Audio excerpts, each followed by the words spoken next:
Ohio there, this is Kermit the Frog. I'm Captain Kirk. Fascinating. I'm a doctor, not a mechanic. Thank you, love you. Mwah. Most illogical. Aye, sir. Well, that was different. Yep, lousy, but different. Places, please, and here we go. Welcome, ladies, gentlemen, bears, dosians, and things to episode 63 of the MuppeTrek podcast. I'm Steve. And I'm Jarman, and we're here to compare, contrast, and confer about our two favorite franchises. And what are those, Steve? The Muppets and Star Trek. We've been doing, and we'll keep doing, one-to-one reviews of The Muppet Show and Star Trek, the original series. And tonight we're covering The Muppet Show with special guest star Harry Belafonte and Star Trek original series episode Day of the Dove. And Ooh. Steve, who is this gentleman that's going to be on The Muppet Show, Harry Belafonte? Well, singer, actor, and activist, his album Calypso was the first LP by an individual artist in history to sell over 1 million copies. Wow, I didn't know that. He had active participation as an activist and was even a confidant and advisor to Martin Luther King Jr. And he's been a UNICEF Goodwill ambassador since the 80s. But what does our audience know him from? Well, who hasn't heard Deo, the Banana Boat song? And Beetlejuice, nonetheless. That's like the biggest place. Beetlejuice, that's true. That's hard to beat. Yeah. But what's he up to this week on The Muppet Show? Well, backstage plot basically centers around the fact that Fozzie is writing the show, and he's really bad at it. This is witnessed when Kermit comes out and reads the script laden with spelling errors. He's Kermit the Forg, and he introduces Harry Belafonte. Harry Belafonte hits the stage. He's on a dock performing Deo. Fozzie comes out. He's worried it's not a big enough number and finds out that it's his first TV performance of it. I'll talk a little bit more about that later. And he adds more and more to the scene with Calypso pigs and Beauregard bringing in incorrect things that aren't bananas. And it's just a great number. Great number front to back. Up next, we get Rolf and New Zealand, who sing T for two, two for tea, but they sing it backwards. Oot for eat, eat for toot. It's short and cute. Up next, we get Pigs in Space, where the doctor's testing a Dissolvatron, which makes items disappear. He uses it on the captain, who comes back, but the captain and Piggy have switched voices. But then more people come in, revealing that they have switched personalities and voices until there's a cavalcade of incorrectly voiced Muppets on stage. Afterwards, we get a duet between Zoot and Floyd called Honeysuckle Rose. It's a jazzy number where Zoot is plagued by a fly buzzing around. He tries to shake it and eventually sucks it into his mouth via his saxophone. We take a trip to the world of Muppet sports, where it's blindfold racing, and it is just a cacophony of people running into each other and injuring each other. We then get Turn the World Around, where Harry sings about the basic elements that make up the world and how they all work together to make the world turn around. And it's traditional African culture. There's traditional looking African masks that come out that are actually puppets. And eventually they're joined on stage by all the Muppets who sing Turn the World Around. So, Jarman, what did you think of this week's episode of The Muppet Show with special guest Harry Belafonte? Well, actually, that last number you mentioned, I noticed that there wasn't a warning at the beginning of Disney Plus saying anything culturally insensitive, because I was worried about that with the masks, but I guess they were traditional masks. And I did look up people from Guinea in Africa and like traditional costumes and garb, and that is kind of what people in Guinea wore.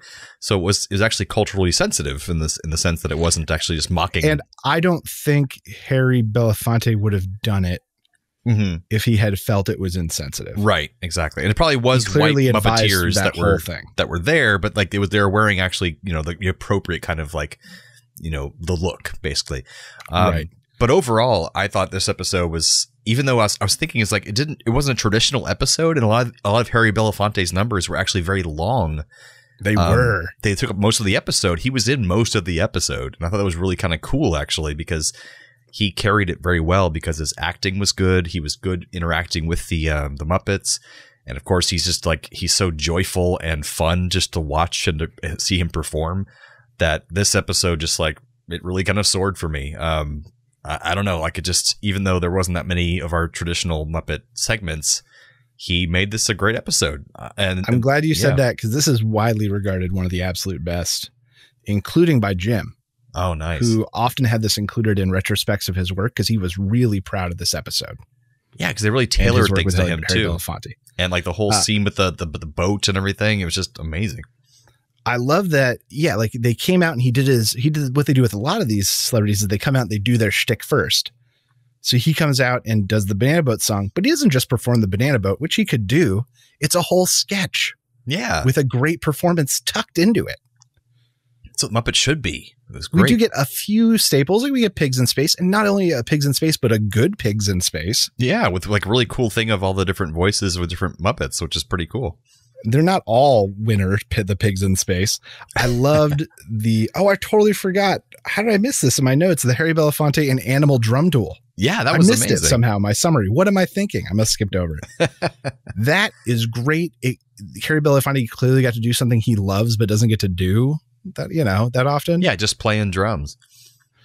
You get animal stuff. This is such a win of an episode. And then the ending, Turn the World, just feels like it has so much integrity and is so personal that you get invested in a way that I can't think of any other musical number in the Muppets. Especially because it was just very all uniquely done, like you said, where they integrated the Muppets in his first number, but also for that last number.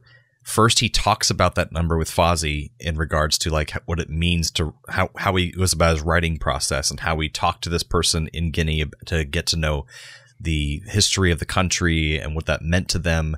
And then he goes into the song, and then the song even goes into the credits, which just never happened before in any other episode. And they like finish on it. It finishes on such a high note. And everyone's just involved and just feeling togetherness and happiness. It's like, oh, this is such like a heartwarming episode.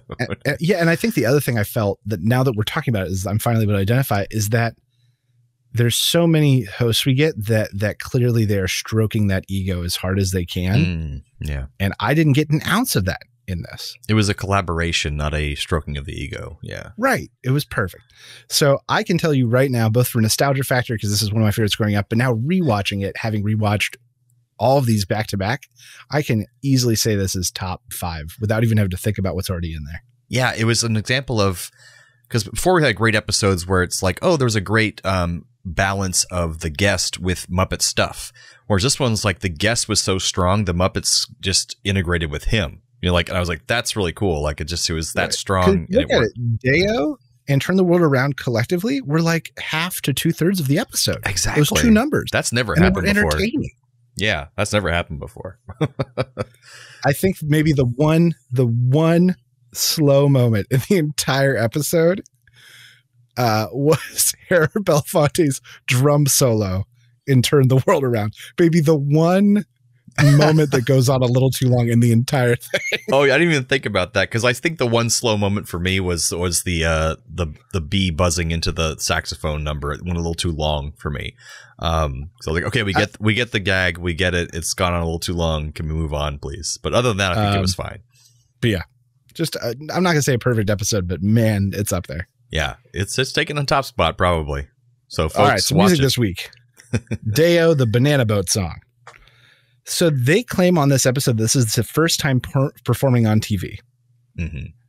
However, from what I can see, the song was arranged by a guy named Lou Burgess and William Attaway in 1955, which was then performed by Harry Belafonte on the Colgate Comedy Hour. Oh, which was a televised comedy hour with Martin and Lewis. This was on Wikipedia. I couldn't find any film of it, any other recounts of it, other than it's listed as it was performed on that show by Harry Belafonte. So not quite true. So I can't say it's not true, but the fact that I found that makes me go, what? Why would they lie about it on this show? And that would have been the late 50s? Yeah, late 50s. Damn. Okay. 55 to 57, somewhere in that range. T for Two by Vincent Youmans. I'm so sorry, Vincent's family. And Irving Caesar from the 1920s Broadway musical No No Nanette. The legend has it that the sale of Babe Ruth from the Red Sox to the Yankees was to finance this show. That's like the big urban legend. That actually happened, but it was a different show called My Lady Friends that it financed. But this show, No No Nanette, is often blamed for the beginning of the Red Sox curse. Oh, wow. The Curse of the Bambino is like blamed on No Nanette. And folks out there, I was there for the end of the Red Sox curse in Boston, and I watched the riots happen afterwards in person. So it happened 2004, man. That's when it all ended. I'm looking at my notes. I forgot to write something for Honeysuckle Rose. It's a song. It's a song. Turn the World Around. This was actually from his 1977 album by the same name. Belafonte in the years prior had done like a series of pop-driven kind of albums. But this album marked his return to his roots of interpreting African folklore and traditional song into modern music. And so this song became like his signature song for the remainder of his career. And it was performed by him at Jim Henson's memorial. Nice. And he's currently still alive at 94 years old. He is. Yeah. And Jim Henson, I mentioned this earlier, considered this to be the best work of the entire Muppet Show. Was his work on this episode with Harry Belafonte. Wow. Only downhill from here. And he was very good friends with Sidney Poitier as well. And, Poitier. And he was very sad at his passing. But yeah, Belafonte's still around. All right, Jarm, what did you think was the best Muppeteering moment? A mixture between two, because I think maybe you might agree that Day-O number was pretty fantastic with a lot of collaboration with like just all the Muppets moving around and the music and props and the dancing, and they all pulled it off so well. But also I was really impressed by the Pigs in Space sketch, because the fact that they all kind of exchanged voices and changed around who was doing what puppets. And also you can tell in the Miss Piggy puppet, he's doing the movements of the Captain Hogthrob. Is that his name? Link Hogthrob. Link Hogthrob. He's like moving him the way he would move, but with Piggy's puppet. So I was like, that was really impressive. The fact that it was doing that with her, it was just really cool. I don't know. And not only what they used to do, it takes me back to the days of At the Dance, the original like season 1 At the Dance, where it would be the same puppeteer doing both puppets. So I could tell they were doing both voices. But there was none of that here. Like these were different performers, different voices for different characters. Yeah, it was all over the place. Yeah, all over the place in the best way. That was great. I'm going to give it actually to the duel between Harry Belafonte and Animal, which I can't believe I didn't talk about that. It was really well played. It was from a comedy perspective, it was very tight. The echoing back and forth was identifiable without either of them having to say a word, really. Yeah. The concept existed. Them both going at it. Harry Belafonte clearly getting to show off. Yeah. His like, do you see how happy he was during that? He's always happy. He's just a happy guy. I don't know if I've never smiled as much as Harry Belafonte doing that drum in my entire life. He was so happy. So I've got to give it to that bit between him and Frank Oz as Animal, because it was just so tight and clean and well communicated. Very well done. So, John, let's talk about this week's episode of Star Trek, the original series. All right. This week we got Day of the Dove, and we have the Enterprise responding to a distress call from a nearby human colony. And once they get there, there is no sign of any settlement or any of the 100 men, women, and children that are supposed to be there. And at the same time, above the planet, a Klingon ship comes into view, and they are heavily damaged, floating adrift in space. And the Klingons beam down to the planet as well, and they accuse Kirk of attacking their ship, killing 400 of the Klingons on board and trying to start a war with the Klingons. So this also makes Kirk and the others suspect that the Klingons are the ones responsible for taking out the colony that's supposed to be on that planet.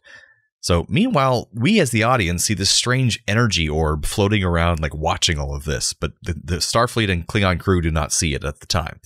So the Klingons demand that Kirk and the rest of the crew of the away team surrender, and to beam them above the Enterprise so they can take over the ship for themselves. And Kirk agrees with them after they torture Chekhov with an agonizer, but he sends Spock a secret code letting him know something is wrong before they beam up. So the away team is beamed up, but they are able to beam the Klingons separately, and then they take them captive. And it seems the energy orb is also secretly boarded the ship and has taken control of it, taking away navigation and communication controls, and sends them at warp speed 9 on a trajectory out of the known galaxy, which is crazy. And it also blocks off 392 members of the Enterprise crew behind bulkheads, trapping them there. So there's very limited crew that are not blocked off by a bulkhead. So the rest of the crew still doesn't know about the energy being that's apparently on their ship, so they think it must have been the Klingons that have sabotaged the ship to make it do all this. So Kirk confronts the Klingons about it, and suddenly swords are summoned out of nowhere for both the Klingons and the Enterprise crew, and they start going into a sword fight, and the Klingons are able to escape onto the ship. So many fights take place around the ship, and many crewmen are injured, and eventually the Klingons take control of engineering, and they are able to turn off life support for the rest of the ship, which would eventually kill the whole crew. But suddenly, it stops working, and the life support comes back on. And at the same time, the injured crew members who are on the verge of death in sickbay start healing miraculously. So Spock finally figures out that there's this alien orb entity on board, and they start to figure out that it feeds off of negative energy and violence, and it must be instigating the animosity between the Enterprise crew and the Klingons, even implanting false memories like making Chekhov believe that he had an imaginary brother that the Klingons killed long ago, which he now must avenge, even though he never had a brother. Also, the rest of the crew get really racist and rapey for some reason, which is kind of disturbing, but we can talk about that later. Mara, who's the wife of the Klingon commander Kang, and who's also his science officer, she's sent out with the guards to make the life support turn off again, but she's captured by Kirk and Spock. And they eventually convince her that there's this alien entity influencing all of them, and that if they don't stop it, it's going to make them fight for eternity, and they'll heal constantly and just have to fight till the end of time. So she goes with them to convince Kang to have his men stand down. And after a brief fight with Kang, Kirk convinces him to tell his people to all over the ship to stand down. And then they start laughing at the alien orb, saying, "We're not going to fight for you." And it leaves the ship, and they live happily ever after, so we think. So, Steve, what did you think of Day of the Dove? All right. So things I really liked. I liked that there were very sudden stakes. Like all of a sudden the Klingons were there. Right. Yeah. And that there was a mystery to unravel immediately. Typically it takes them a long time to figure out. Like normally we know stuff before the crew knows.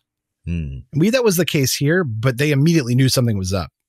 Something is wrong. Yeah. I like that Scotty's hair was kind of back to normal finally. Yes, this is the episode where he said, "I'm not doing that anymore. It looks weird." Thank God. I love that there were sword fights. Like when you get to see sword fights in Star Trek, besides like the JJ. That's true. One. And then I thought it was really cool that for the Klingons, which are often personified as overly masculine, maybe over patriarchal, the chief science officer was a woman. Yeah, and actually in future Star Trek, that was really cool. Which we'll get into. The women are just as much of warriors as the men in future Star Trek in Klingon culture. So you'll see that later on. They are not to be messed with. Klingon women. And it was neat to see like a common enemy with the Klingons.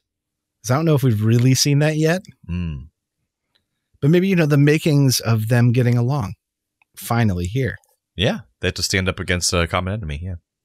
Things I maybe struggled with or disliked a little bit.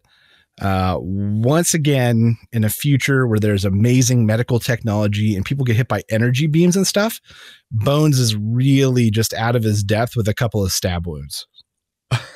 Yeah, they can't heal them. Sets him into a rage.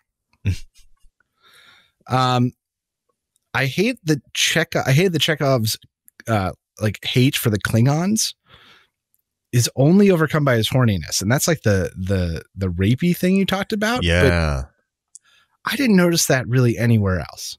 I really could have done about that scene. Yeah. But like he was the only one who was like, I hate you. I'm going to push you up against this wall. It just felt weird. Yeah, it was out of place for sure. It was out of place even with the rest of the episode.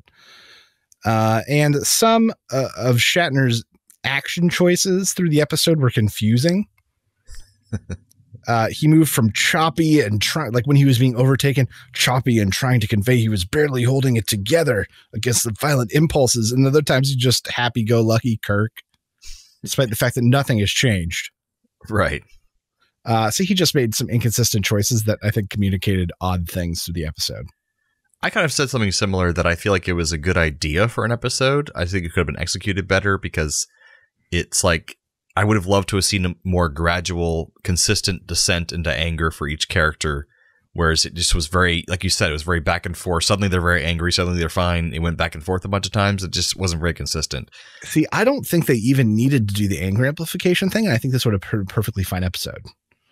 Yeah. Like they're in this tense moment with the Klingons, and then all of a sudden one of the Klingons has a knife.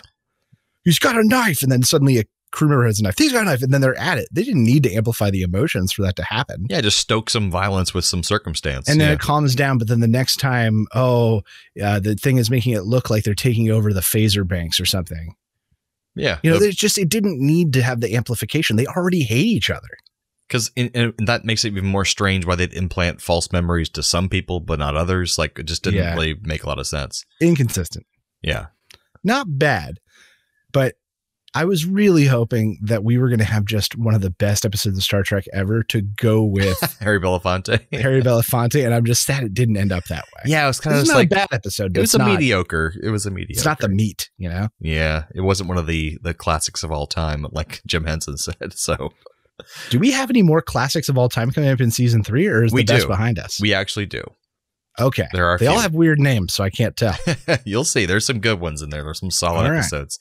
Season 3 is not a wash, so we're good. So you got some factoids for us? Just a couple. There weren't amazing factoids this time around, but so Mara, who's the female Klingon with who actually has lines, she's the only female Klingon with a speaking role in all of the original series. That changes a lot with Next Generation and going forward, but another female is boarded on the Enterprise at the same time, but you only see her briefly and she has no lines. Kang, the captain, he wears a golden sash, which is the same one worn by Kor in Errand of Mercy, the episode we've already seen, which would be the same sash that's eventually worn by Lieutenant Worf in Next Generation.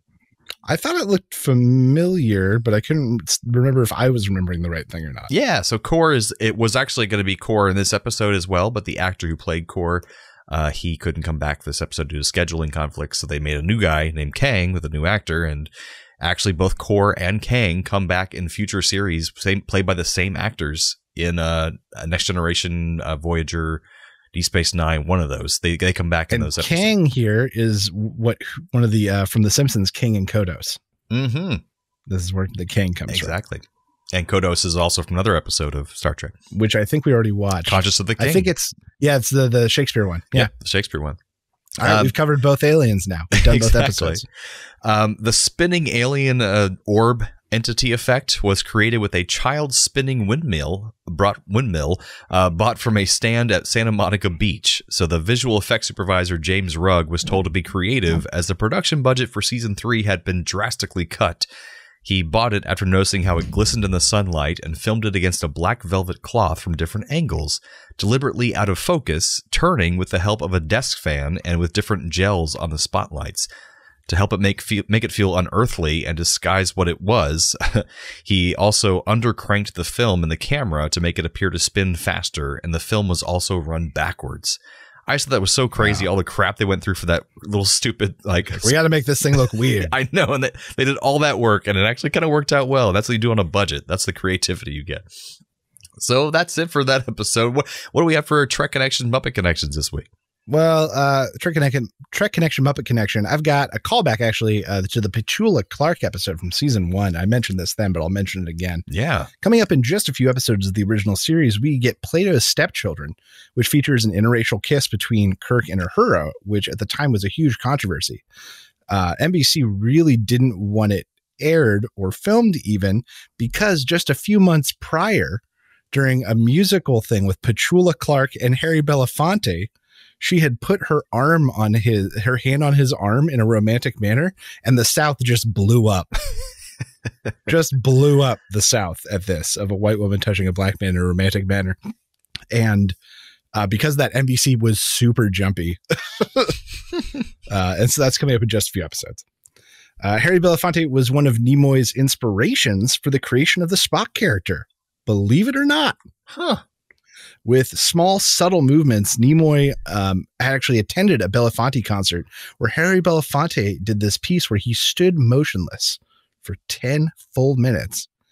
And when he finally raised his hand, the crowd erupted. Wow.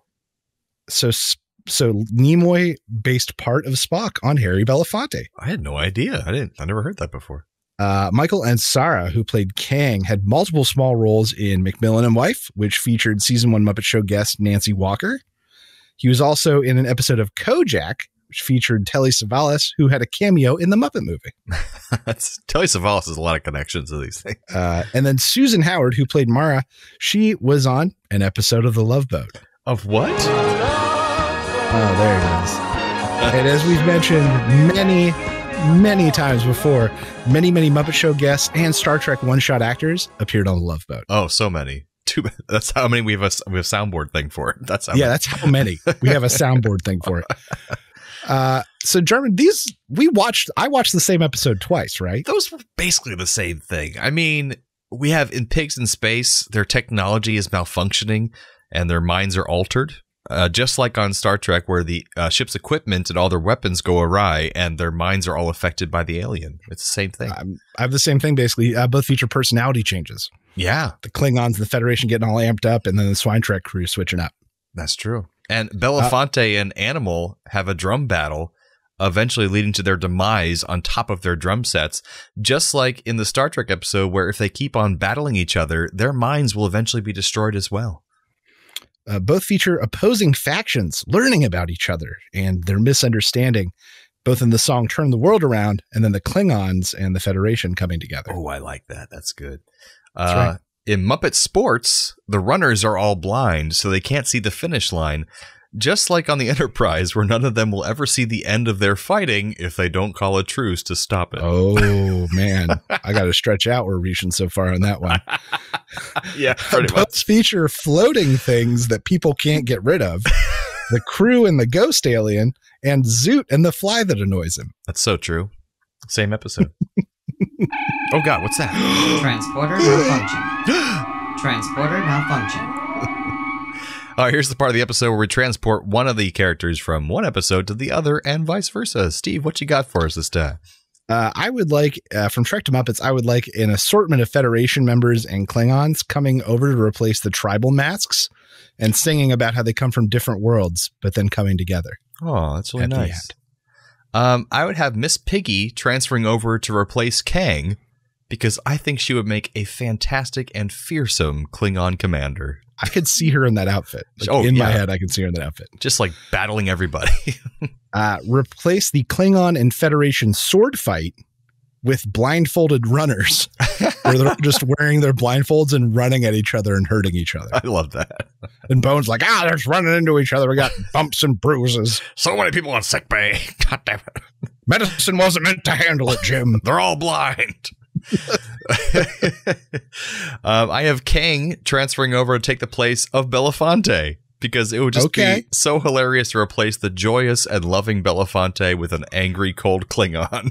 I'm imagining like a really upbeat Banana Boat song, and he's just standing angrily in the middle of it. Day-o. Me say day-o. Or the whole episode he's walking around hitting people on the back so hard that it makes them uncomfortable. Yeah, I can see that. It would work out really well. So I guess that brings us to the end of episode 63 of the Muppet Trek podcast. That's right. Join us next time for the Muppet Show with special guest Leslie Ann Warren. An original series episode, For the World is Hollow and I Have Touched the Sky. So, from the lovers, the dreamers, and us. Live long and prosper, everyone. Thanks for listening to the Muppet Trek podcast. Be sure to follow us on social media on Facebook and Twitter. Subscribe to us on Apple Podcasts, YouTube, Spotify, or your favorite podcast platform. This podcast has been brought to you by A Play on Nerds.